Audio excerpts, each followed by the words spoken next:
What's going on, everybody? It's Anthony from #BeTheChange. Truth will set you free. Blunt force, you got all the things. Tonight is a special midweek added episode of Truth will set you free.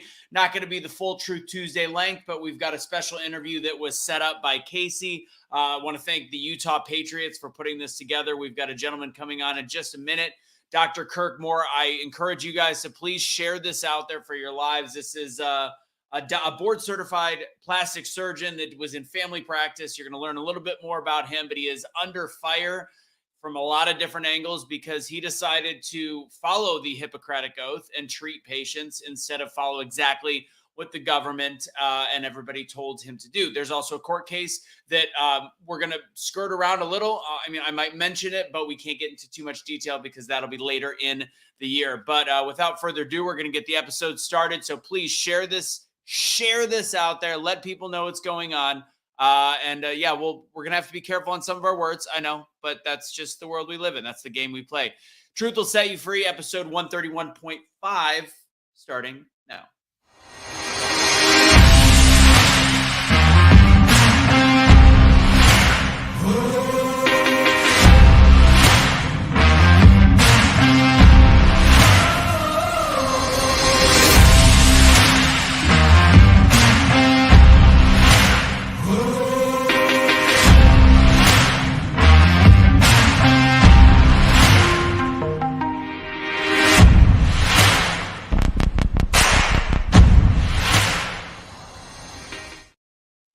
That's right, ladies and gents, episode 132 of Truth Will Set You Free, special episode, special edition, midweek with Dr. Kirk Moore. Ladies and gentlemen, coming to the stage, Dr. Kirk Moore. Thanks, man. Hey, I didn't notice your sweatshirt. I did that just for you. I just noticed that. Unvaccinated lives matter. We all matter, but exactly. Our vaccinated ones matter even more now that we're poison free. Exactly. Yeah, I'm thinking about having a. My girlfriend said it might be a little too much, but Awake Not Woke is my brand, so it's awakenotwokestore.com. Awake for 15% off. But we're thinking of adding a Pure Blood hat that's got established 2021, and we also have added a Vaccine Injured Lives Matter sweater, T-shirt and sweater as well. Oh, all right. Well, yeah. I did a semi-intro of you, Dr. Moore, Kirk. What do you want to go by, Dr. Moore? Dr. Kirk's fine. Kirk's great. Kirk, all right. And is it Anthony or Tony? It's Anthony, definitely. Right. Yeah. So I gave a basic intro. You're going through a lot of stuff right now. So tell us just the basics of let's just start from why'd you become a doctor in the first place? Oh boy. I was in high school, finishing high school, going into college, and I told my parents that I thought I wanted to be a doctor, and my dad was a corporate pilot at the time, and he knew a guy in Texas. We were living in Florida, and he knew a guy in Texas who's one of his good friends was a plastic surgeon in Florida. And so they got me a job working for him for a summer to see whether it was something that I wanted to do. I ended up deciding that was what I wanted to do, but I didn't do the typical route. I actually went to college and graduated with a political science degree because I was interested in political science. I grew up overseas. I loved traveling. I liked different parts of the world. And I also wanted to kind of be a little different. I just didn't want to be a biology, chemistry major going to, medical school just like everybody else was. So anyway, so I, kind of bucking the trend right from the get-go, right? Went to college, it didn't do so well. In my freshman year, I had to get some makeup work to get my grades back up. Ended up doing 2 years of graduate school, got a master's in human physiology, and then went on to medical school, graduated top of my class in 1993. Did a general surgery internship, and because the Navy had paid for my school, ended up getting pulled out and did 3 years active duty as a flight surgeon in Meridian, Mississippi. After that stint, I had 5 years in the reserves, went back to residency. I'd done my training in Colorado, so I went back to Colorado, finished up my general surgery training, and then I did my plastic surgery training, finished in 2001. I got released from the military about 2 months before 9/11. and stayed in practice up there in Idaho Falls for about 4.5 years, and then moved down to Salt Lake City, and I've been down in the Salt Lake area since 2005. So one of the things I noticed when, of course, I looked up all the articles, and again, I saw Utah Patriots was in the room. So again, thank you for setting this up.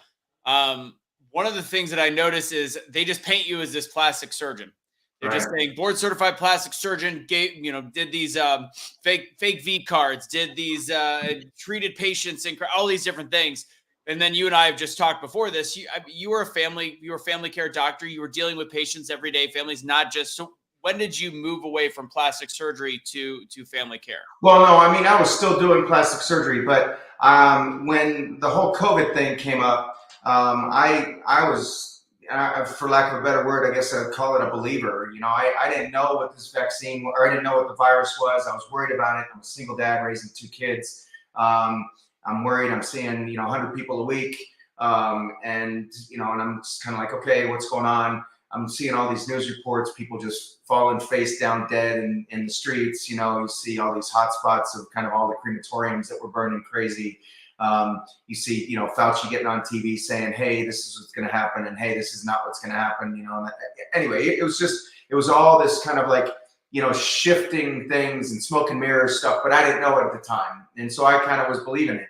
And I got home from surgery one day. I saw another report about something, people dying. We saw the first cases of COVID in Seattle in the United States. And then Seattle and New York gets hit. And then, Cuomo's all over the news every day. And, you're just kind of like, I need more ventilators and, and all this stuff. And they're putting up these kind of makeshift hospitals and, and all this, it's just going crazy. Right. And so I didn't know what to believe. So I shut my office down. And then a week later, the Utah, it shuts down for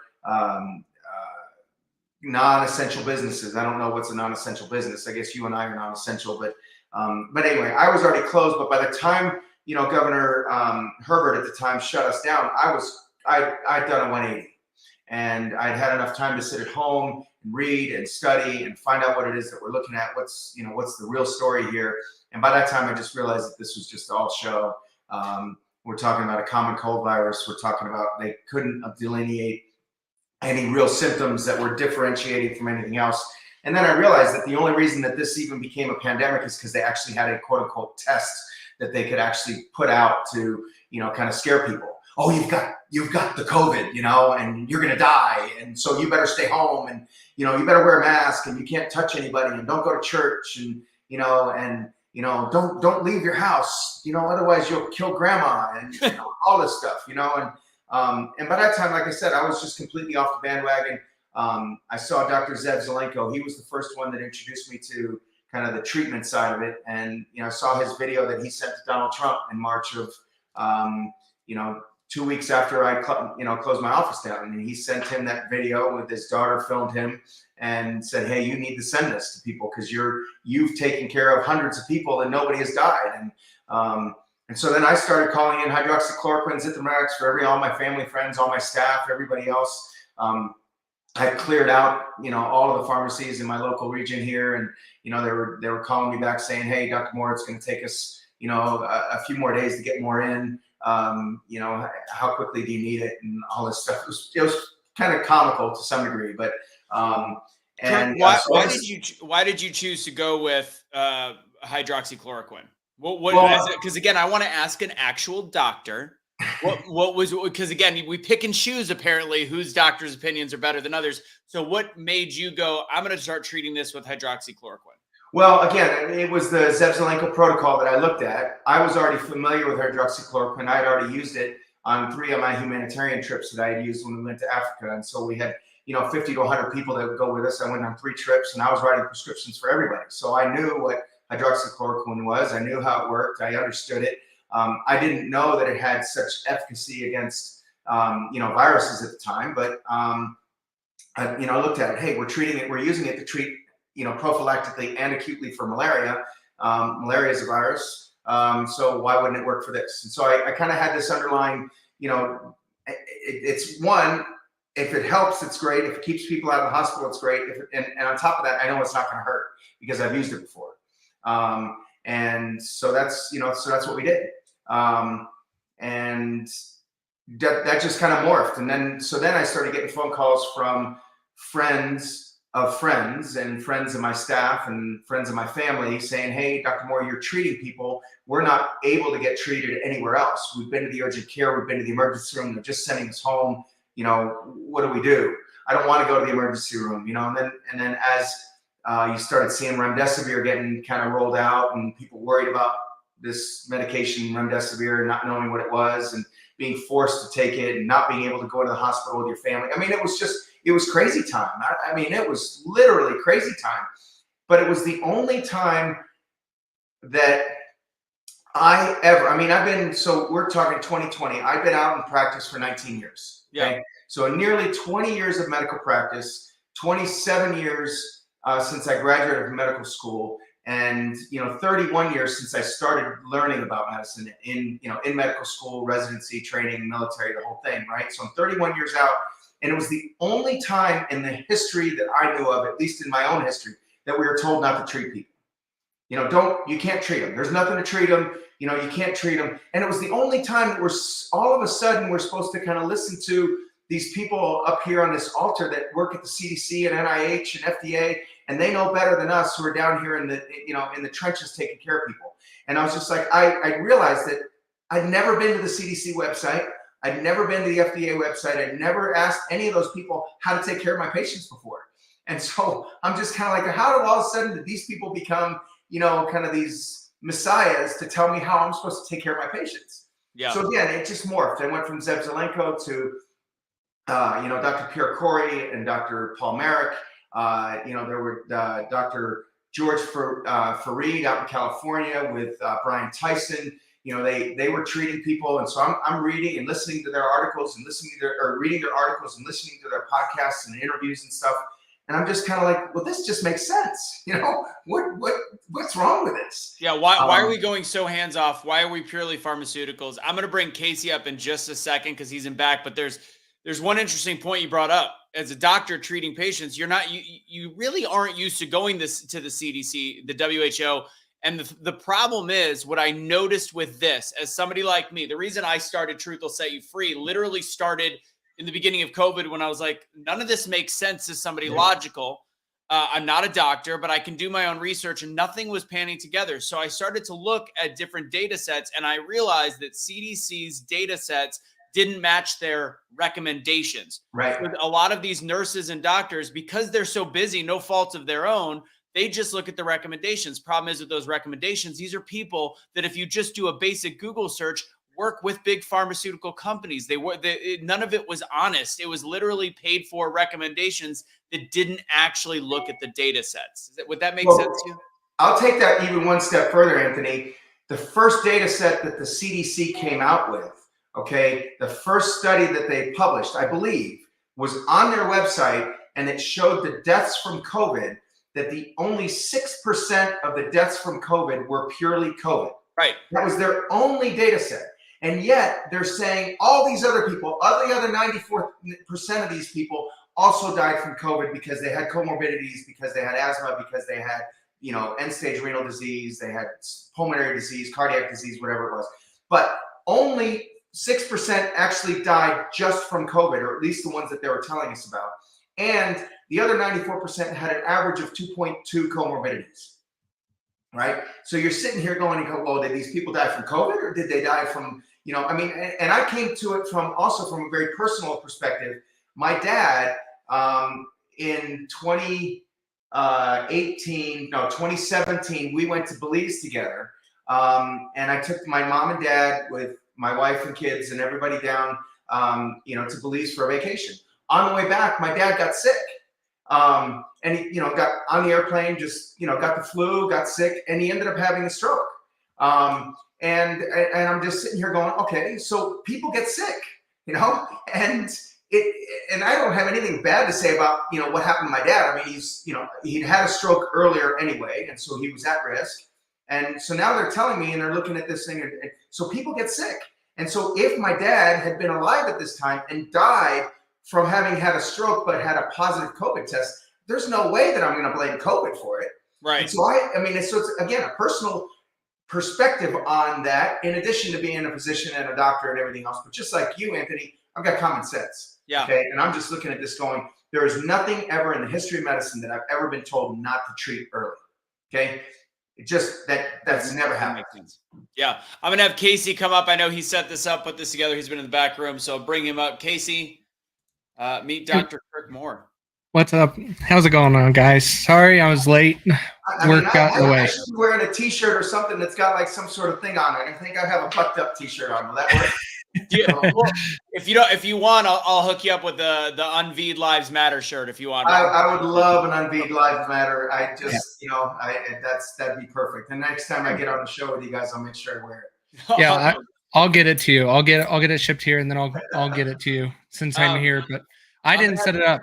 Kish from Utah Patriots did the connection. He was awesome in reaching out and wanted to get him on here. So that huge kudos to him for reaching out on that. Yeah, well, thanks for both you guys, or all three of you guys, I guess. Appreciate it. Yeah, and I put the link is in. I'll put it on the screen. It's not going to matter you're there, but it is in the comments. This is where you can help out the doctor as in his fight, which again we'll get into in a little bit. The most that we can in his legal fight and for his practice, for his essential life, essentially, his livelihood.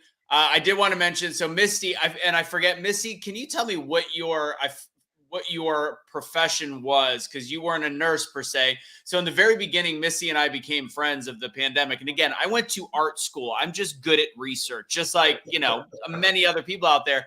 And she is literally telling me, like, you got to watch Z-Dog. You got to watch all these other things, Anthony. You're wrong, you're wrong, you're wrong.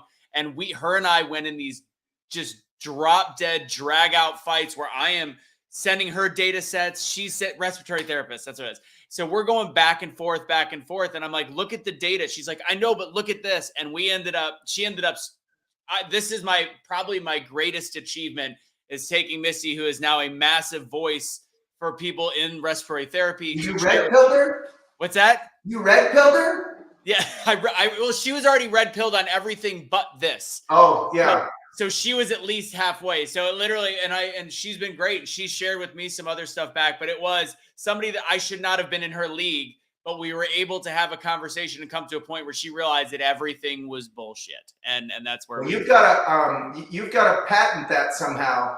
Okay. Because when people are so entrenched in this, and I heard a quote from Ed Dowd the other day with his ethics professor saying that when people's emotions are based on, when people's positions are based on emotion, there's no fact that is going to get them to change their mind. And that's so true. And it's exactly what I've come across right now.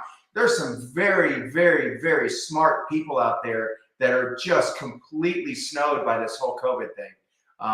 And there's just nothing changing their minds. Yeah. And to Kim's comment, my girlfriend's grandparents, one passed away he was 90 something, and it was old age, and he also had COVID. He had just also had the vaccine. He had everything across the board, and he died of respiratory heart failure. They listed it as a COVID death. I mean, right. It's just. Well, Kim, I think, posted something on there where they're testing dead people, and they did that because they got an extra $32,000 for that hospital visit. So that's deemed conspiracy. A lot of people say that, but it is a true, like you saw it with your fact. It is an absolute fact. As far as I know, I mean, I haven't seen any bills, to be honest with you. Okay. Right. But I've heard the same thing. I mean, and you can look at the CARES Act and the PrEP Act, and you look at the money that they gave hospitals, and there's been a bunch of articles that have been published out there. I think Utah got an average of like $147,000 per patient, when they, per diagnosis. It's absolutely just outrageous, and it's scary what it is that our hospital administrators do. And again, it goes to this whole thing of having somebody on high tell us how to practice medicine. I don't understand how these doctors that are in hospitals are letting other people tell them what it is that they need to do. You look at the Paul Merricks and the Pierre Coreys who got kicked out of their hospital systems because they refused to kind of go with the narrative.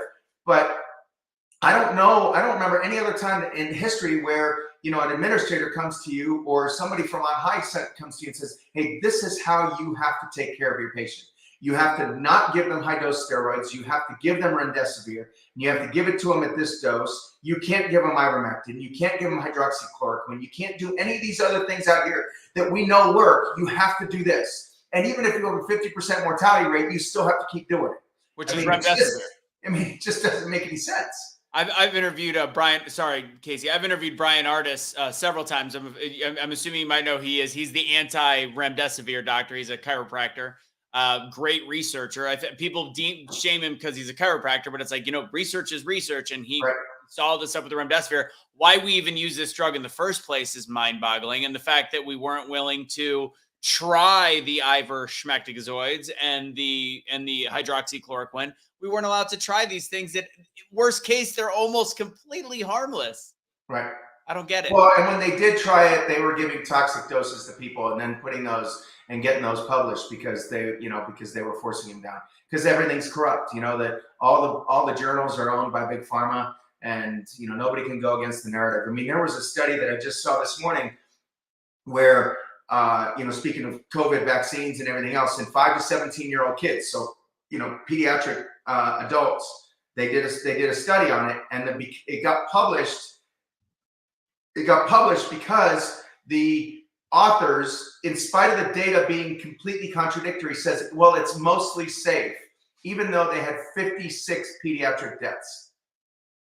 56 deaths in kids between 5 and 17 that they claimed and they knew were due to the COVID vaccine. I mean, when is it good enough to have one death from a vaccine?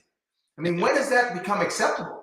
We haven't had any pediatric kid ever in the world that I've known that has died from the COVID vaccine, or from COVID at all. And the ones that have been severely sick, have had other comorbidities, or have other medical problems, and yet we're willing to accept 50. And the numbers were, I think it was 1,400 kids or something in the study, and they had 56 deaths out of that. So we're willing to accept, a 3% death rate. What was that number again? It was 3%. Well, I mean, I'll pull it up. Ballpark 3%. Casey, what was your question? Sorry. Well, no, I was just going to make a comment. You guys were alluding to it a little bit when I was joining, and then it's still part is doctors were taken out of the equation to take care of their patients, and the government became the say-all, which has never been the case in anything in medical, and in a lot of cases, in a lot of scenarios, ever been the case, other than in law. And that just is so weird to me that was accepted for 3 years in our country. It makes no sense to me. There was as while you're looking for it, Doc, I found it here. I have to look up to see how many kids were in the study, but it was 56 children lose their lives after COVID-19 vaccination. And let me see if I can find the number of kids that they had in this study.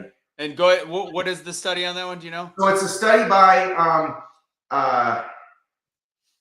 the author is a guy by the name of Villa Zapata, VILLA-ZAPATA, Villa Zapata.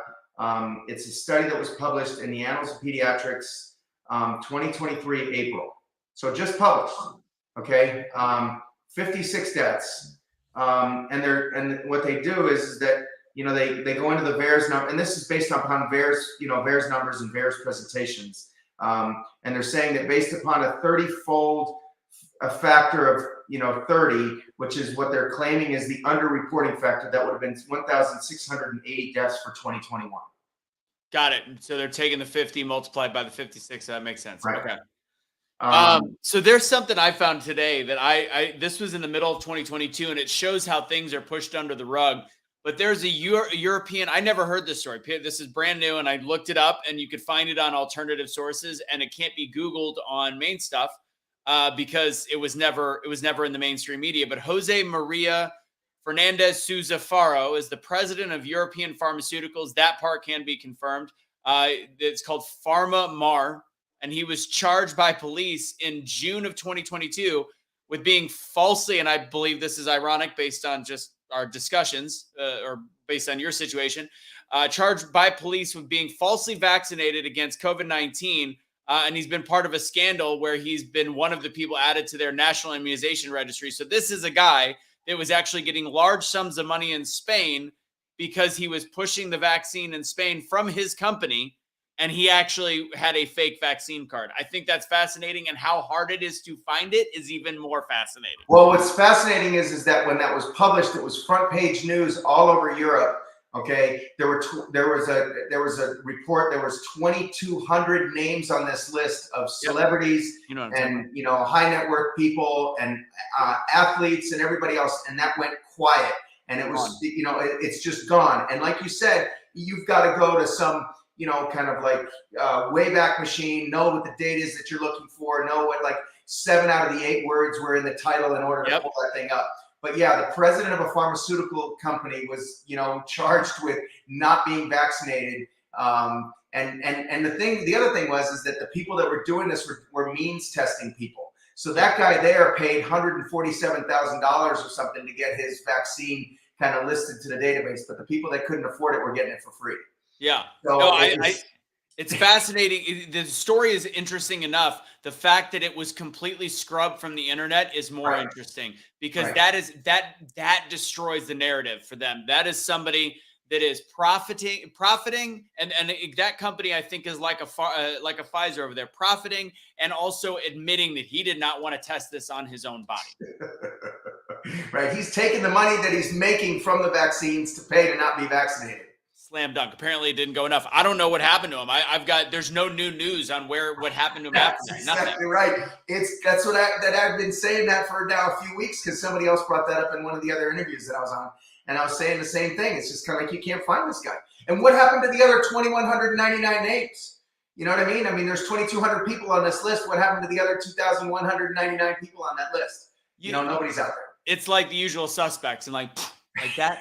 He was gone. That's right. So you brought up something earlier when the very beginning of this, sorry, Casey, I keep cutting you off. In the very beginning, you were talking about how you saw people passing out and dying. I think the Republican side, more of the conservative side, was on this first, and then we got pushed over as the non-caring side. But in the very beginning, we saw those images out of China, people dying flat on their face. David Harris, I remember sharing a bunch of stuff. The question becomes, now looking back, this is not something that should have been doing that to people. Do you think that was propaganda to scare the United States of America? No doubt. It was all fake.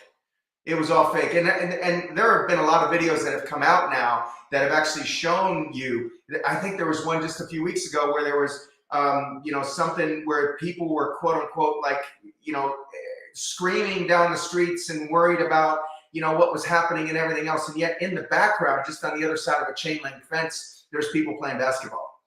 Okay. So, I mean, it was just like, hey, we're having a war right here in these streets. I think it might've had something to do with the Ukraine thing and everything else. And there's a war here, and look at all these people dying. And you hear this sounds of gunshots in the background. And yet there's, like literally 50, 20, 30 feet away, just on the other side of a chain link fence, there's, kids out there just, playing hoops. And you're just kind of like, it's kind of like those CNN articles where they're talking about the people in, in hurricanes and stuff like that, and they're trying to stand there up to their chest in water, and you look right behind them. There's 2 people that just are kind of like strolling, or the guy that's trying to hold the umbrella because he's gonna pass out, and he's trying to lean against the wind and everything else, and yet you got the guy in the background that just walks right to his car, opens it up, and drives away.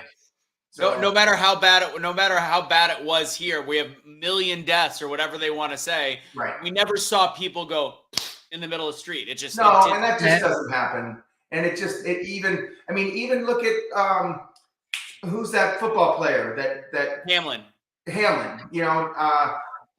Hamlin. I mean, even he when he collapsed, and he probably was dead. Okay, you saw how he collapsed. It wasn't like.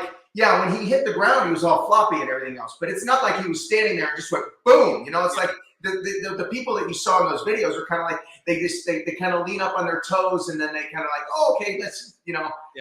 And then some of them you could actually see their hands come out.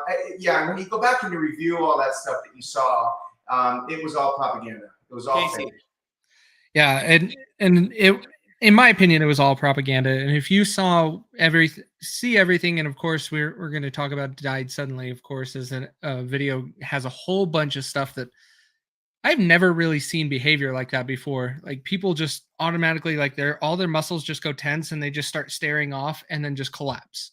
And it's the most obscure behavior. And if it was normal as what today is being accepted, unfortunately, it's not even being reported on, we would have saw this way before 2020. We would have been seeing it everywhere. Yeah. No, I agree. Well, again, all that time and all that research that I was able to do when I was out of work and I wasn't in the office and everything else, and then you start seeing kind of the Event 201 stuff. You start seeing the other one that came out of Johns Hopkins in 2012.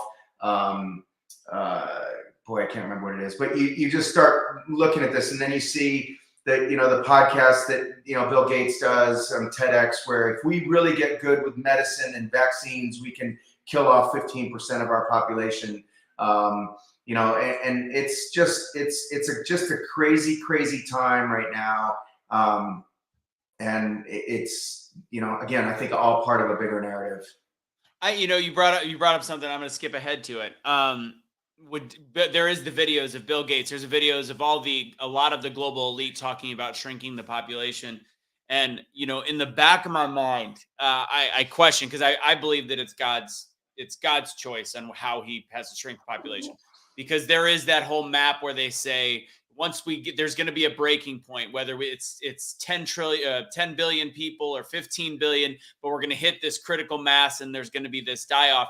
Do you think the Bill Gates of the world, who has been blatantly talking about the depopulation, do you think that in the back of it, if the vaccine or if the treatment or if COVID as a bioweapon, if all this is a way to get the population back in check, do you think that they think they're doing the Lord's work? No, I don't think they believe in a higher power. I think that they're evil. Okay. I don't have, there's nothing about what they can possibly say is what God or the Lord or, whoever's higher power you're talking about is, thinking is doing the right thing. No, I agree. I just pose that because I think they're just plain evil. Yeah. No, I 100% agree. The thought is the Antichrist could be deemed as that. Do they, what in their mind could they be thinking except for self-preservation for elite? I don't know. It's so confusing to me, because there is that thought process of what happens when we get to the critical mass of people. But, so as I know, I think we're seeing everything going on with Donald Trump, and then we're going to get into your case. The one thing, so Dr. Peter McCullough is speaking at our event coming up in a couple months, and him and I have gone back and forth on stuff, and we just talk about the fact that for some odd reason, Donald Trump, who is a complete outsider, somebody that bucks the system in every way, shape, or form, he still seems completely beholden to pharmaceutical companies. He's still talking about how great Operation Warp Speed is, not as much as he used to. He's against mandates, but he won't admit the failure in the vaccine and the vaccine rollout. Do you have any feelings on that whatsoever in terms of that? Because I feel like we're both Trump voters in 2020. Yeah.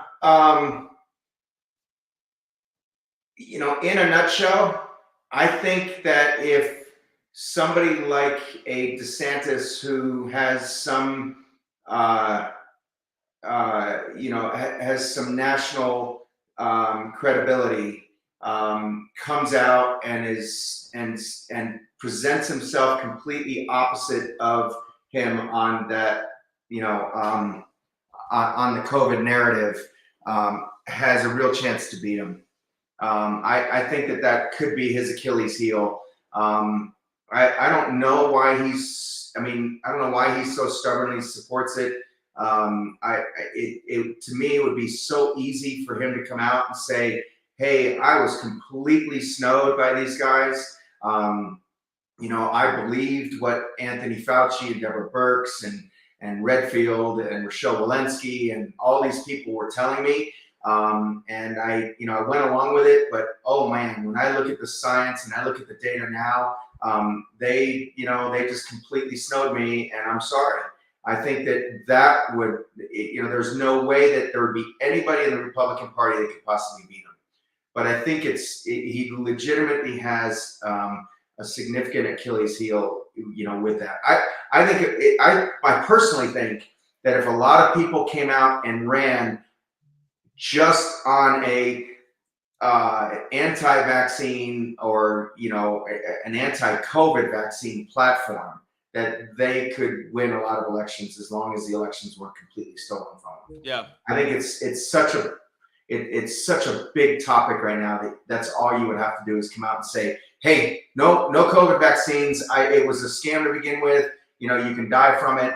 I think a lot of people would win just on that platform alone.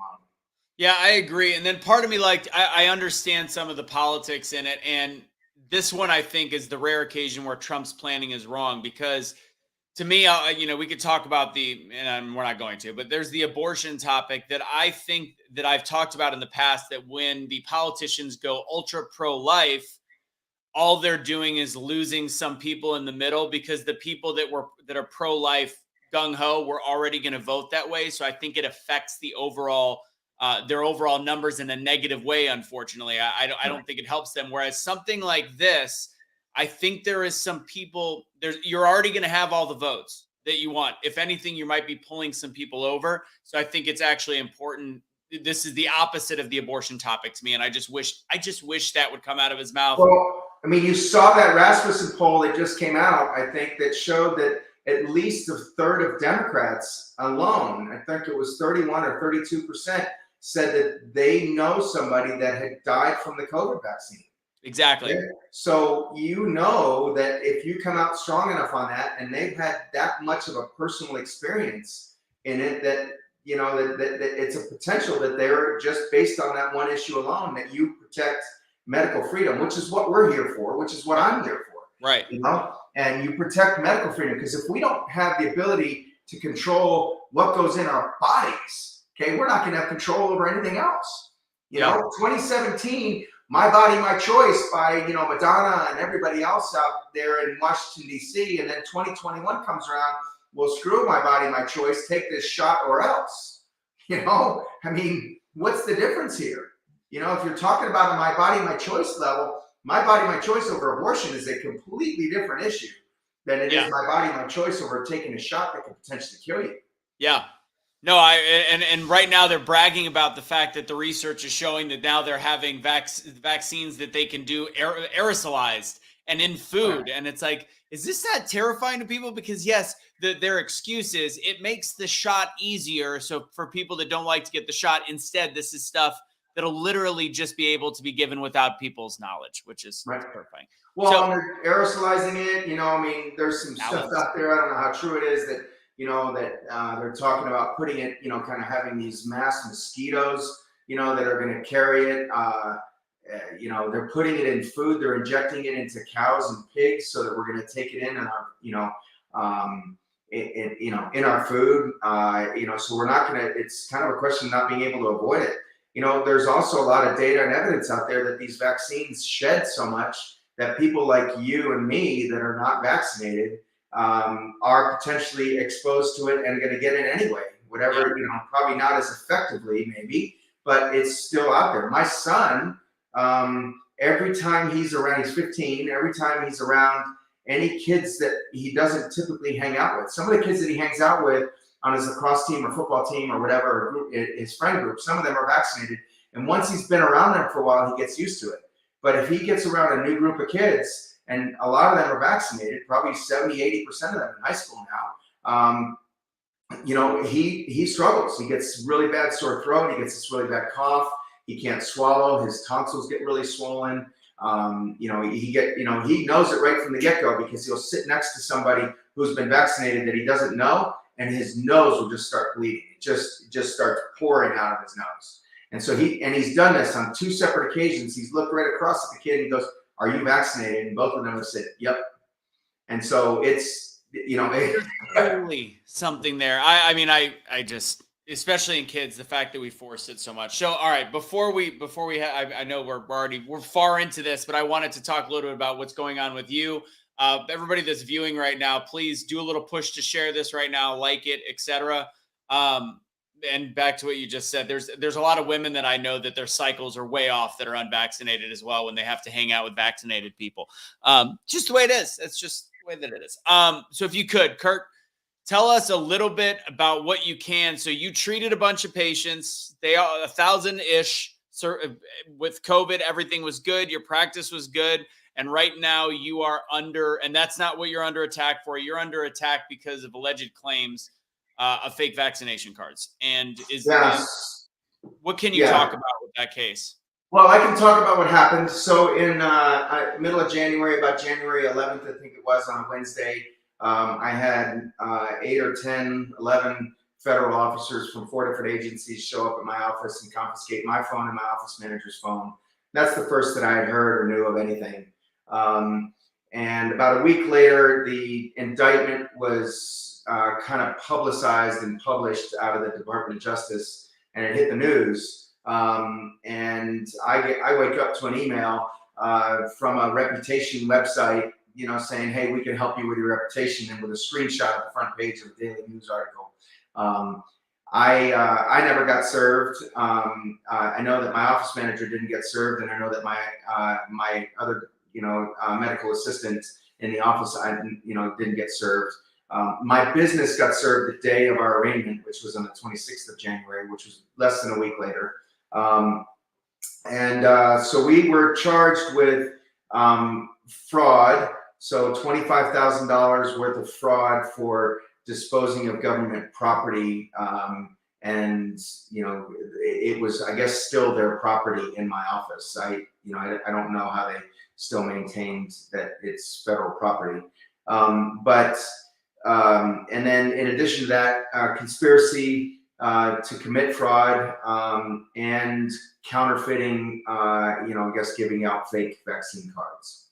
So those are the charges. It's 1,937 charges based upon the number of vaccines that I ordered and took delivery on from the Utah Health Department. The additional one, which is where they claim that they also have fraud charges, is they claim that I took $50 for each vaccine that I did. So they claim that there's $96,000 in change, which is 1,937 times $50. I took no money. I didn't get paid for any of my COVID treatments. I didn't get paid for any of the COVID vaccines that we gave. I took in no money. I did offer to have people donate to a like-minded, organization here in Utah that I knew of. I had no affiliation with. I didn't take any of their money. I'm not, I'm not part of their management group. I'm not directing anything. I just go to some of their meetings. And so I asked them, hey, would you mind if I had people donate? Because I had patients coming to me saying, hey, you're doing all this. We really appreciate what you're doing. And can we, what can we do? And so so I said, hey, let me see if I can get you guys to donate to this site. I asked them, I got a QR code. And so when they would ask, I would send them to that site. Yeah. And that's it. Yeah. So the court case was originally scheduled for this week. It got postponed to November 7th. Our discovery is protected, so I can't really talk about that. And we haven't submitted anything yet to get information from them. My plan right now, and I'll say my plan, when I speak about me, I'm speaking about 4 of us, okay? So I'm not trying to leave them out because they're just as important in this whole process as I am. The 4 of us plan right now to just ask for, we're going to try to get as much information as we can from the federal government on any and everything that we can think of. So I'm going to use this as an opportunity to try to, if they're claiming that I fraudulently disposed of their product and didn't administer it properly to my patients who, I gave informed consent to, and to the patients that signed a consent form for the treatment that they were receiving, then, I need to know what it is that I did that was fraudulent, because if my patients agreed with the treatment that I gave them and I agreed with the treatment that I provided to them, I don't see how that can be fraudulent. Yeah, I mean, it sounds good to me. And regardless, I mean, again, it's hard to talk about just based on verbiage, based on the court case. To me, if there was a big egregious error, what I would love to see is for all of these claims that they're saying happen, find me somebody that died of COVID out of that group. Well, it was really interesting to me. I just got this today, actually. I got a little sticky, and somebody posted that to me and said, hey, the most dangerous Moderna lots were 20A and ended in 20A and 21A.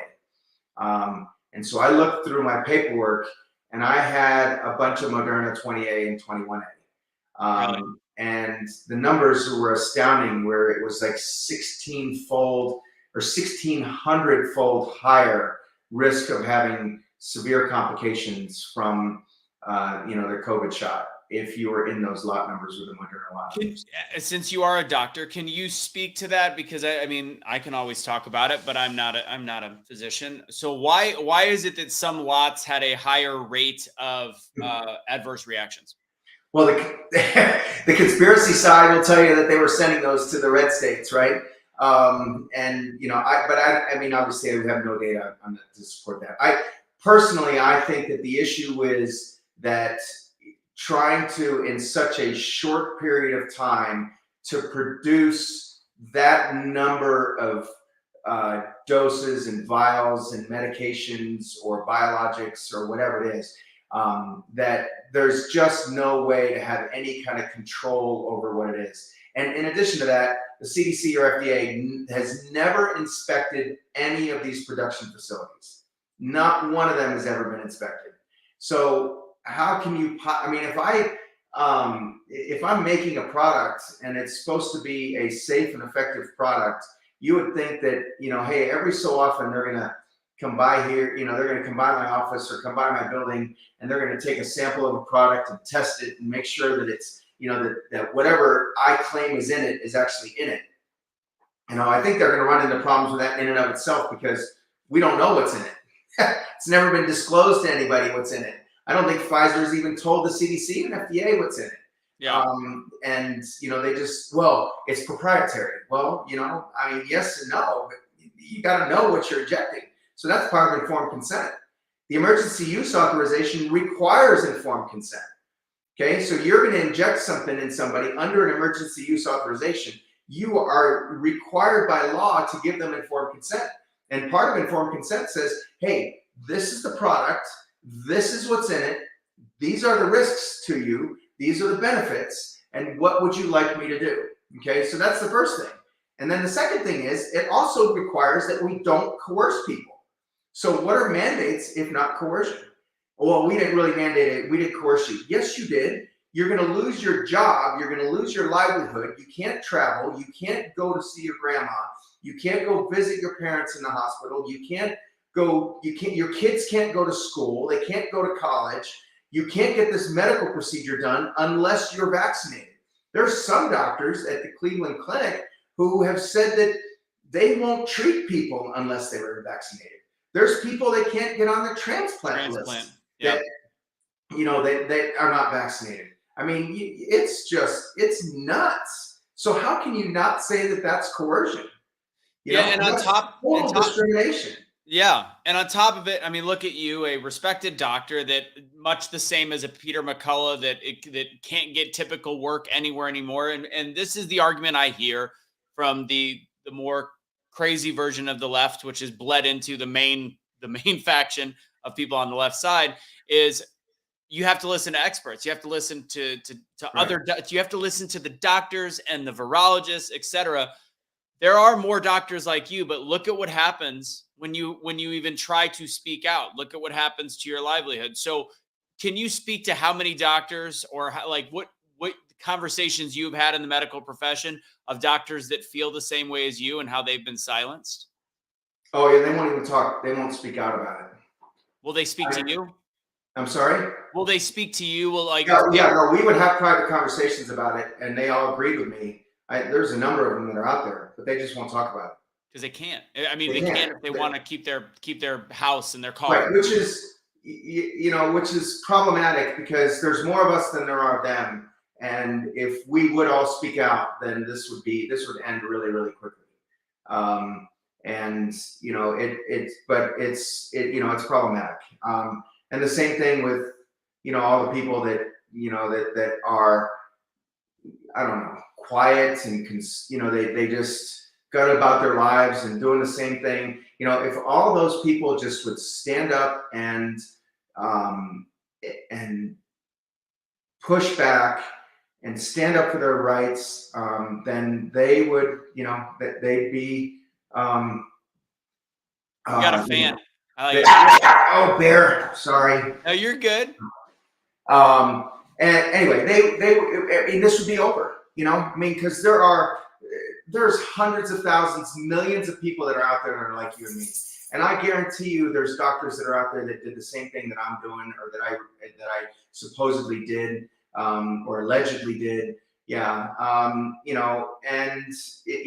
And if they would speak up and not be so worried about, a lot of people are just worried about their lives, worried about their livelihoods and everything else. But it's just kind of like right now they're struggling for nurses. They're paying, instead of paying $35 an hour for a nurse, they're paying $70 an hour because they can't get people, And so if all of those people just stop treating people, I'm not saying, massively walk out, but if you would just say, hey, I'm not going to do this. There was a guy, Houston Methodist was the first hospital to require vaccines down in, Houston, Texas. Yeah. And one of the doctors just came out, a few months ago and said, hey, they offered me a fake vaccine. Why didn't you say that, 2 years ago? Right? I mean, so people are getting a little bit more, I guess, courageous, or a little bit getting, they're growing some balls, I guess, or maybe they're kind of going through puberty and their balls are kind of finally, Well, it's like it's power in numbers, and it's also the fact that even the CNNs of the world and MSNBCs are dropping small nuggets like, it's not as effective as we thought. There's some small issues with it. Now they're being able to at least join the bandwagon and then say a little bit more on their mind. But I get, and this is how I tried to explain it. It's like doctors, plastic surgeons, anybody in the medical profession, they make good money and they deserve to make good money. So your nut every month is the nice house, the car, the 2 cars, the kid going to a $80,000 a year college. So in the end, you could be sacrificing. It's not like you just go from, you need 20, 30 grand just to survive every month and pay your bills. So that's a big step. And for people to make that change, to make that sacrifice, I get it, it's difficult.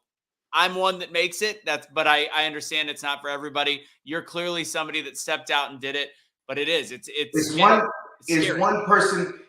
person losing their life because of something that you did worth that? Not at all for me, but I think I'm completely in. Again, they could take my house, they could take my car, they could take my office, they could take my license, they can do anything and everything. And yet I'll live with myself, understanding even if I'm living out of my car, trying to figure out how to make my next meal, or living under a bridge somewhere, I know that I did the right thing.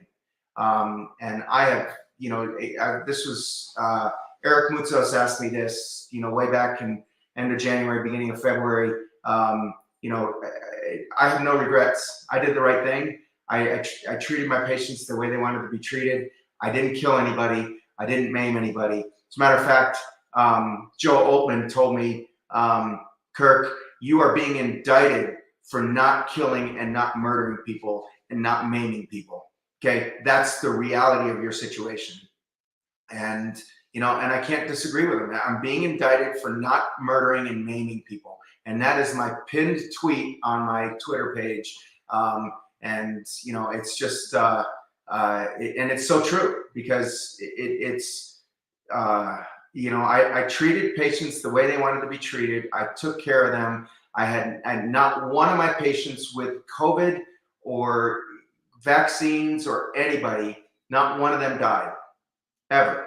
And, and that's, I don't know how many other doctors out there that can say that have been treating people. Everybody has something. Again, maybe my patients weren't as sick as some of the other patients that came in, but there were some that were pretty sick, and there were some that I had to kind of go to some pretty extreme measures and do some things that I was not comfortable doing, but I had read about and studied about and everything else. And I, again, full informed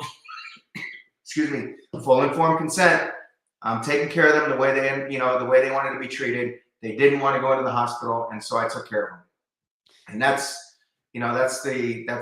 to me is I can live with myself. I don't go to sleep. Yeah, look, we were just talking about this earlier. It's not that I'm not scared of the federal government. It's not that I'm not scared of going to jail. It's not that it doesn't keep me up at night. Doesn't mean that I'm not stressed. Doesn't mean that I'm not losing more hair than I can't already afford to lose. But I sleep well at night knowing that I did the right thing. I have no regrets for what I did, how I took care of my patients. And even knowing where I'm in right now, I would do it all over again. And that's why we're putting this up. If you guys want to support, obviously go to standformore.com. There's, Misty brought something up earlier, and we'll get close to the end right here. I know we've gone a little longer than expected, but this is why Misty walked away from the profession. The woman that her and I had gone back and forth in the beginning.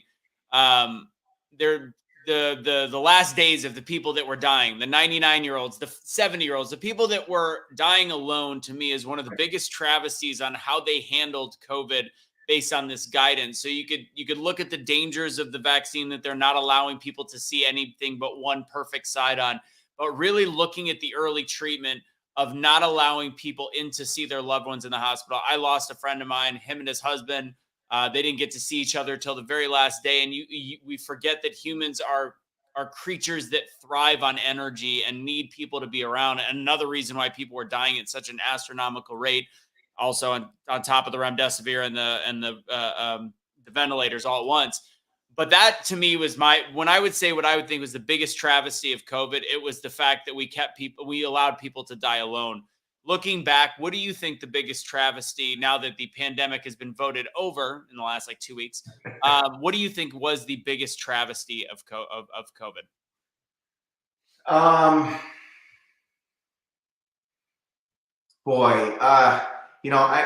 can't disagree with you, Anthony, but I think treating and injecting kids with poison and taking it now all the way down to 6-month-old babies is a total travesty, along with no data, no evidence, no support treating pregnant women. That to me is pregnancy and women and kids have always been, let's say, off limits, okay, from the standpoint of doing anything that's at all experimental. And yet we just threw caution to the wind.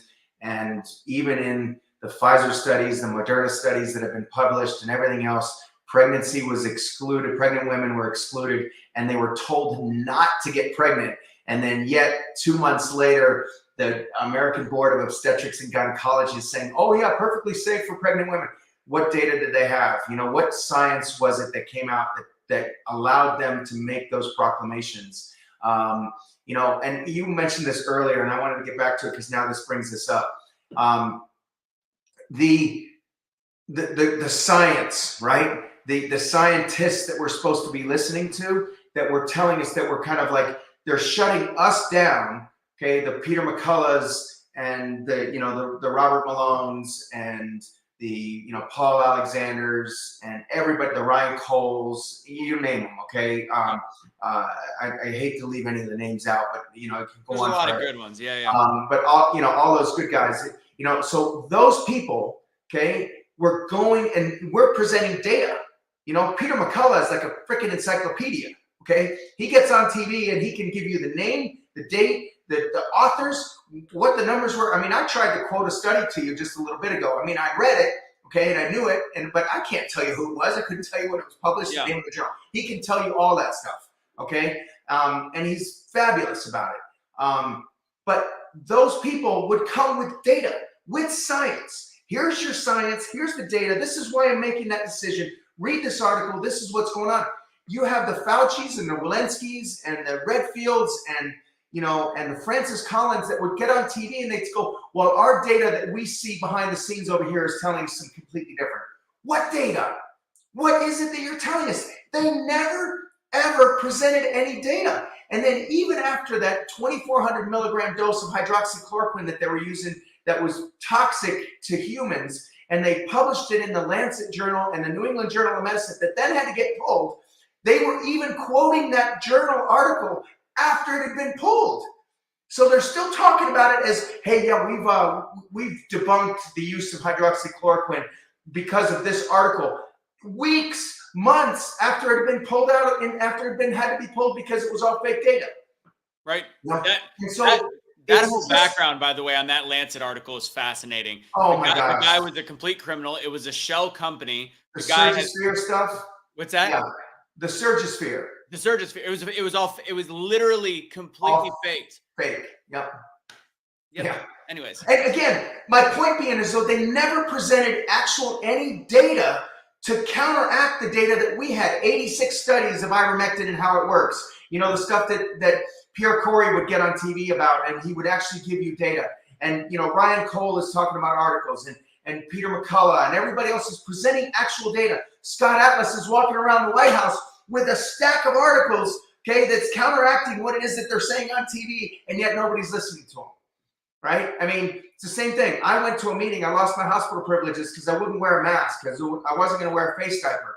And I went into a meeting with the chairman of surgery and the chief medical officer and the chairman of our surgery department. The administrator just refused to show up, just, you know, kind of felt like, oh, it wasn't important enough. I walked in with a stack of articles talking to them about masks. This was in masks. So this is summer, fall of 2020. Okay, it's before the vaccine, before anything else. And I walked in with a stack of articles because they're making me wear a mask. And I'm saying, hey guys, this is what it says. These articles go all the way back to the 60s and 70s. There's studies here. There's people in New Zealand that don't even wear masks in an operating room. The only thing that the mask does is it protects the surgeon from getting splashed and that's the reason why we wear glasses. Do you think my eyeballs are going to fall out and kind of like I'm going to cry into a wound or something and I'm going to infect the patient? No, we are using that stuff to protect ourselves, you know, and it's just kind of like, so I walked in there and said, oh, well, we don't care what those articles show. Our hospital policy says you have to wear a mask. You know, it's like, we don't care. And so I walked out and I said, you know what's coming next, guys, is the vaccine and mandates, and they're going to make you get a shot. And they're like, no, that's not going to happen. Well, look what happened. Okay. Big time. End of March of 2020, I remember seeing an article, and my background isn't just like blind and went to art school. My mom was a chiropractic physician, and she was in 1994 talking about there's going to be a vaccine someday that destroys whatever. And I was like, oh, look at you, the Nostradamus. But so I saw an article the end of March of 2020 where Denmark was saying once there is a vaccine, it will be mandatory. And I'm like, that's not good.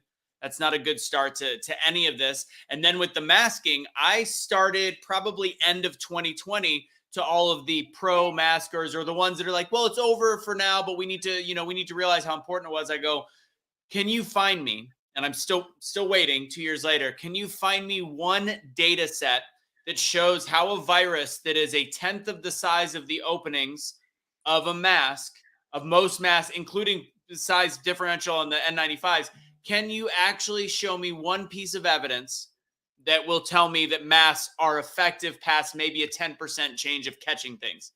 There's zero data. There's only recommendations, like we talked about earlier. Right. To this day. It's like putting up a chain link fence to keep the mosquitoes out of your house.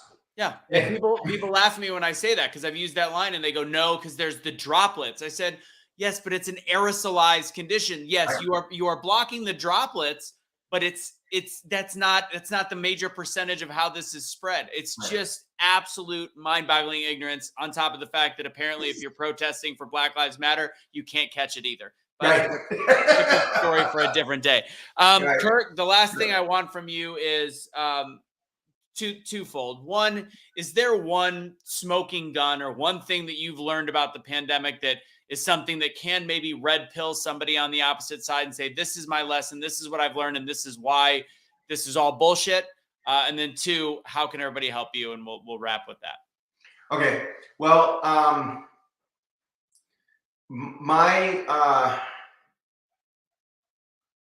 I think, that my position is that in large measure, almost everything that we see or that we're involved in can be treated.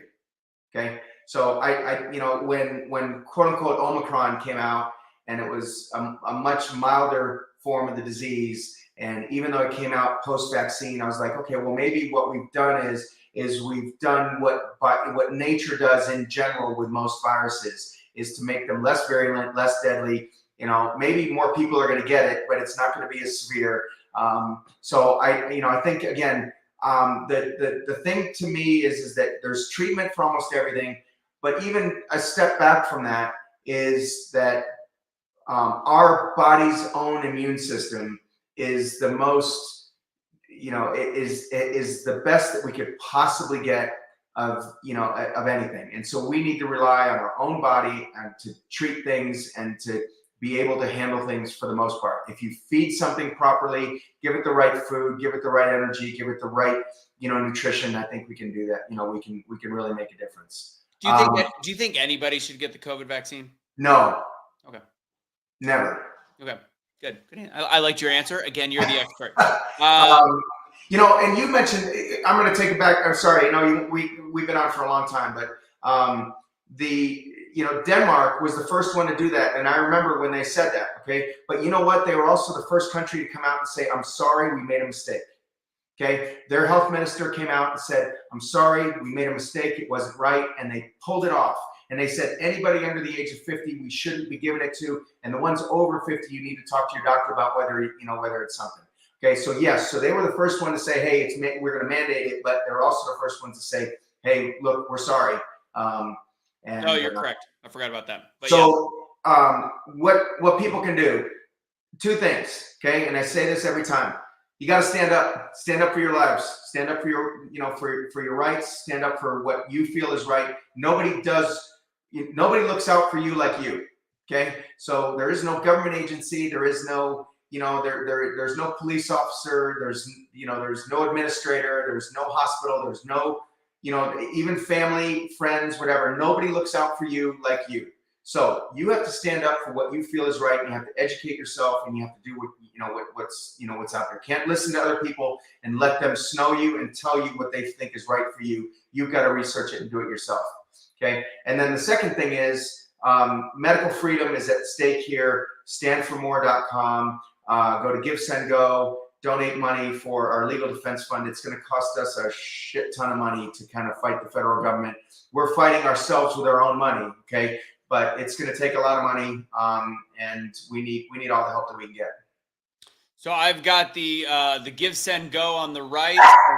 Whoa! I thought that was my dog. My dog's been outside. That was like literally perfect in line with my dog's barking.